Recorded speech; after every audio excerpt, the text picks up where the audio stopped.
दोस्तों, तानाशाही किसे कहते हैं?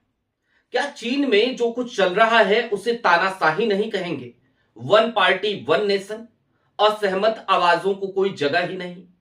और अगर कहेंगे तो चीन की कम्युनिस्ट पार्टी से गलबहियां करने वाली भारतीय जनता पार्टी, वो भी छद्म लोकतंत्र यानी कि तानाशाही की प्रवृत्ति से लबरेज नजर आ रही है।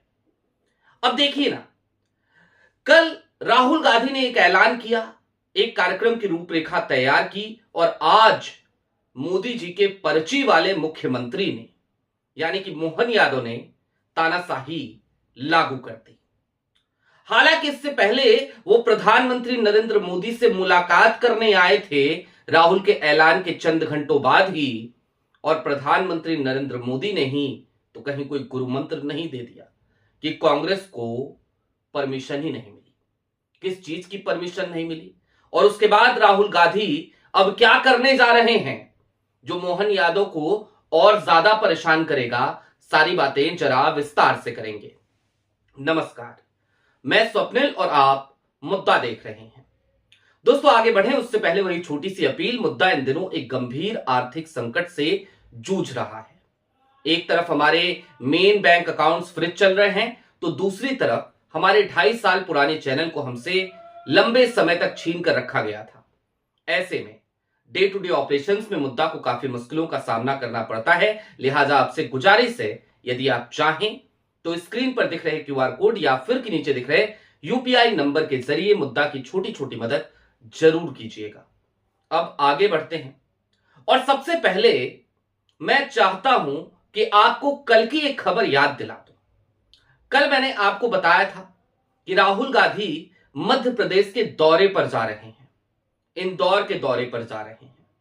भगीरथपुरा में जाकर वो लोगों से मिलेंगे, वो बॉम्बे अस्पताल में जाएंगे, वहां पर भी पीड़ितों से मुलाकात करेंगे, और इसके बाद वो एक कार्यक्रम को, एक जनसभा को संबोधित करेंगे, और इस जनसभा का लाइव टेलीकास्ट भी किया जाएगा। कल की तारीख में मध्य प्रदेश के अलग अलग जिलों में हर जगह पर गांधी प्रतिमा के पास कांग्रेस के लोग उपवास रखेंगे और एक राज्य स्तरीय, प्रदेश स्तरीय एक बड़ा धरना कल की तारीख में होगा। यह मैंने आपको बताया था, 17 जनवरी की तारीख मुकर्रर थी। लेकिन इन सब के बीच क्या हुआ? आपकी स्क्रीन पर एक एक करके 2 खबरें हैं। सबसे पहली खबर, प्रधानमंत्री नरेंद्र मोदी ने, मोहन यादव और प्रधानमंत्री नरेंद्र मोदी दोनों लोगों की मुलाकात हुई। अब इस खबर में तो यह बताया गया कि नक्सल मुक्त मध्य प्रदेश की जानकारी दी मोहन यादव जी ने प्रधानमंत्री जी को। लेकिन बात इससे आगे की है। आनंद फानंद में यह मुलाकात हुई दोस्तों। राहुल गांधी के प्रोग्राम आने के, शेड्यूल आने के ठीक बाद आनंद फानंद में यह मुलाकात हुई। कल शाम को यह मुलाकात हुई, और आज की तारीख में एक खबर आई, तड़के सुबह। क्या खबर आई? आपकी स्क्रीन पर वो भी खबर है। राहुल गांधी की सभा को अब परमिशन नहीं मिल रही है, राहुल गांधी मीटिंग नहीं कर पाएंगे। लेकिन इसके बाद राहुल गांधी अब क्या करने जा रहे हैं, तो जरा इस खबर के विस्तार में चलते हैं, और फिर आपको यह समझाएंगे और हम भी समझेंगे और इस बात का विश्लेषण करेंगे कि आखिरकार यह परमिशन रद्द करने के बाद भी, तानाशाही लागू करने के बाद भी राहुल गांधी कैसे कल की तारीख यानी 17 जनवरी की तारीख को ना सिर्फ पर्ची वाले मुख्यमंत्री की, बल्कि प्रधानमंत्री नरेंद्र मोदी की भी, उनके भी छक्के छुड़ाते नजर आएंगे। इंदौर के भगीरथपुरा क्षेत्र में दूषित पानी पीने के कारण अब तक 24 का आंकड़ा कहीं आ रहा है, कहीं 27 का आंकड़ा आ रहा है। इतनी मौतें हो चुकी हैं। न्याय की मांग को लेकर कांग्रेस लगातार विरोध प्रदर्शन कर रही है। आपने जीतू पटवारी की वो न्याय यात्रा भी देखी होगी। इसी क्रम में राहुल गांधी का 17 जनवरी का कार्यक्रम प्रस्तावित था। बॉम्बे अस्पताल और भगीरथपुरा में वो पीड़ितों से मिलने पहुंचेंगे। 11 बजे वो दिल्ली से रवाना हो, दिल्ली से इंदौर पहुंचेंगे। 9:30 बजे वो 9:30 बजे कल सुबह दिल्ली से रवाना हो जाएंगे।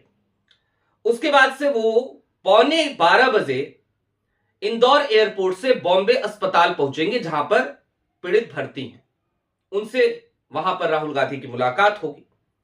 फिर बॉम्बे अस्पताल में इंदौर जल प्रदूषण त्रासदी के कारण भर्ती लोगों से मुलाकात करने के बाद वो 12:15 आधे घंटे का शेड्यूल वहां का है, उसके बाद वहां से निकल जाएंगे। 12:45 के आसपास वो भगीरथपुरा पहुंचेंगे और भगीरथपुरा में वो वहां पर तकरीबन 1 घंटे तक पीड़ित परिवारों से मुलाकात करेंगे और उसके बाद से वो फिर इंदौर एयरपोर्ट के लिए रवाना होंगे। लेकिन इन सब के बीच राहुल का कार्यक्रम क्या था? राहुल का कार्यक्रम यह था कि राहुल गांधी दरअसल भगीरथपुरा में पीड़ित परिवारों से मिलने के बाद और बॉम्बे अस्पताल में पीड़ित परिवारों से मिलने के बाद कांग्रेस के तमाम पार्षदों को वहां बुलाया गया था, अलग अलग जिलों से तमाम नेताओं को वहां बुलाया गया था। और जो एक कार्यक्रम जीतू पटवारी ने शुरू किया है कि वो वाटर सैंपल कलेक्ट कर रहे हैं और उसकी जांच कर रहे हैं, उसके संदर्भ में राहुल गांधी कल जानकारी लेना चाहते थे। और सिर्फ जानकारी नहीं लेना चाहते थे, बल्कि कांग्रेस की तैयारी बड़े पैमाने पे थी। कांग्रेस इस पूरे कार्यक्रम का जिले भर के कांग्रेस मुख्यालयों पे, पूरे प्रदेश के जिले मुख्यालयों पे बड़ी स्क्रीन लगाकर इसको लाइव टेलीकास्ट करने वाली थी। और यह लाइव टेलीकास्ट सिर्फ नहीं होना था, बल्कि पूरे प्रदेश में मौन उपवास रखने वाली थी कल की तारीख में कांग्रेस। यानी कि राहुल गांधी एक तरफ भगीरथपुरा में लोगों से मिलते, उसके बाद से वो इस कार्यक्रम में शिरकत करते, मीटिंग करते, लोगों से बातचीत करते और इसके बाद इसके साथ एक तस्वीर उभरती कि पूरे के पूरे मध्य प्रदेश में सड़कें जाम हो गई हैं। दोस्तों, इसको इस तरीके से समझिए कि यह इतना बड़ा कार्यक्रम था कि कल की तारीख में कांग्रेस के साथ, कांग्रेस के बैनर तले आपको लाखों लोगों का हुजूम दिखता। और ये लाखों लोग कौन होते? ये सारे कांग्रेस के नेता, कांग्रेस के कार्यकर्ता नहीं होते, बल्कि ये मध्य प्रदेश की जनता भी होती। और दरअसल कांग्रेस से तो साहेब डरते ही नहीं। साहेब को डर आजकल सता किस बात का रहा है?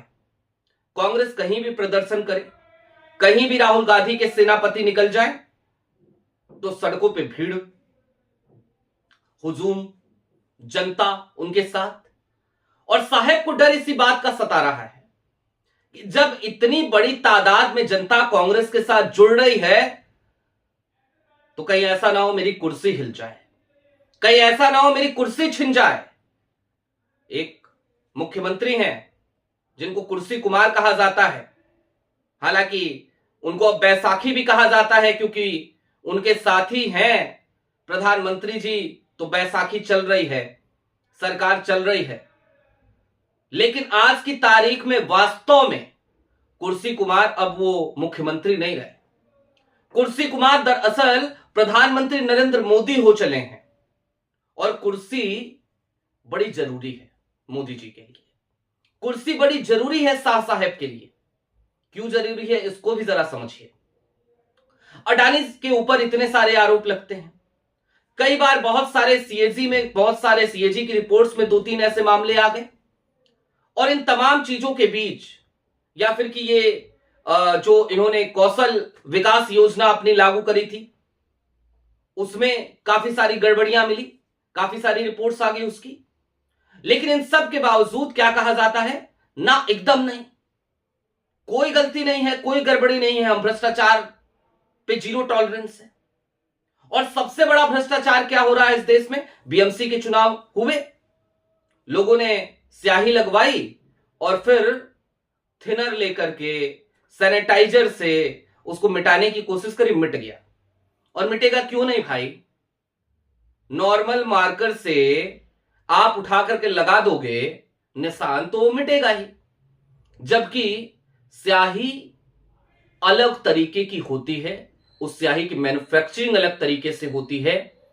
वो स्याही कल की तारीख में बीएमसी चुनावों में इस्तेमाल नहीं की गई। तो सबसे बड़ा घोटाला, सबसे बड़ा भ्रष्टाचार तो ये भी है, जिसे विपक्ष और राहुल गांधी वोट चोरी कहते हैं। तो जाहिर सी बात है कुर्सी मजबूरी है, कुर्सी बड़ी जरूरी है। कुर्सी नहीं रहेगी तो साहब के बहुत बड़े बड़े करीबी, बहुत सारे संगी साथी, वो कहा था ना, जेल में चक्की पीसिंग पीसिंग एंड पीसिंग, आज उनके साथ सरकार चला रहे हैं, तो वो वाला हाल हो जाएगा। बहुत सारे संगी साथी जेल में चक्की पीसने लगेंगे। लिहाजा ये डर लाजमी है। लेकिन हां, ऐसे में डर हमें भी सताता है एक बात का, चीन से ट्रेनिंग लेते हैं भारतीय जनता पार्टी के लोग, इसलिए ज्यादा सताता है। क्या ये देश वाकई में वन पार्टी वन नेशन की तरफ बढ़ चला है क्या? और अगर ऐसा नहीं है तो राहुल गांधी की पार्टी को परमिशन क्यों नहीं मिली, कांग्रेस को परमिशन क्यों नहीं मिली एक मीटिंग करने की? अपने ही नेताओं को संबोधित नहीं कर सकते राहुल गांधी? और अगर नहीं कर सकते तो इसे तानाशाही क्यों ना कहा जाए? और फिर कैसे इसे हम लोकतंत्र कहें? क्या जब यूपीए की सरकार थी तो यूपीए सरकार ने अन्ना आंदोलन नहीं होने दिया? होने दिया ना। क्या जब यूपीए की सरकार थी तब ये तमाम भारतीय जनता पार्टी के लोग प्रदर्शन नहीं करते थे? करते थे ना। कभी प्याज लेकर के बैठ जाते थे, कभी सिलेंडर लेकर के बैठ जाते थे, तमाम तस्वीरें भी आती थी, मीडिया कवरेज भी अच्छे से करती थी अपोजिशन को। तो ये वो दौर था। और ये दूसरा आज का दौर है जब 2 दर्जन से ज्यादा लोगों की मौत के बाद इस तरीके की शर्मसार करने वाली स्थिति दिखाई देती है, इस तरीके की तानाशाही दिखाई देती है। लेकिन एक संकेत बड़ा सीधा सा है कि राहुल के पहुंचने से पहले अगर मोहन यादव को भाग करके दिल्ली आना पड़ा, मोदी जी से गुरु मंत्र लेना पड़ा और उसके बाद जाकर के उस गुरु मंत्र को अप्लाई करना पड़ा, तो भारतीय जनता पार्टी को, उसकी सरकार को, मोदी जी को और उनके पर्ची वाले मुख्यमंत्री को देश के नेता प्रतिपक्ष का यानी राहुल गांधी का डर बहुत सता रहा है। आपकी क्या राय है कमेंट बॉक्स में जरूर बताइए। अभी के लिए दीजिए इजाजत। चलते चलते फिर वही अपील, चैनल पे नए हो तो सब्सक्राइब करते हुए जरूर जाइएगा, सक्षम हो तो छोटी छोटी मदद मुद्दा की जरूर कीजिएगा। बहुत शुक्रिया।